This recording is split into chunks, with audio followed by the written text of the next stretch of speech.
আসসালামু আলাইকুম, আমি জাকিয়া। হোমলি কিউরান ফার্মে আপনাদের সবাইকে স্বাগতম। এখানে দেখতে পাচ্ছেন আমড়া গাছ, এটা আমাদের আমড়া গাছ। এটা হচ্ছে কলবের আমড়া গাছ। আমার আম্মু বাজার থেকে কিনে নিয়ে এসে লাগিয়েছিল। ভালোই বড় হয়েছিল, কিন্তু ঝড়ে একটা দুটো ডাল ভেঙে গেছে।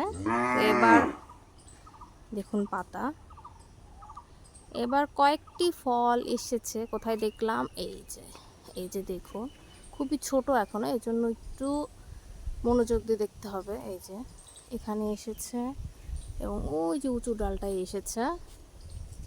দেখতে একটু কষ্ট হচ্ছে, খুব কমই এসেছে, কারণ এখানে খুব ঝড় বৃষ্টি হয়, এর জন্য ফল থাকতে চায় না, কাছে থেকে ঝরে যায়। এই যে দেখুন, এই ডালটা একটু নিচে আছে, এর জন্য আপনাদেরকে দেখাতে সুবিধা হচ্ছে আমার। এই যে দেখুন, সবুজ গাছপালা, গ্রামীণ দৃশ্য আমার খুবই ভালো লাগে। দেখুন, খুবই সুন্দর লাগছে। এই যে এটা হচ্ছে আমড়া গাছ। এই যে, তাহলে আজকে এই পর্যন্ত। সবাই ভালো থাকুন, সুস্থ থাকুন। আল্লাহ হাফেজ।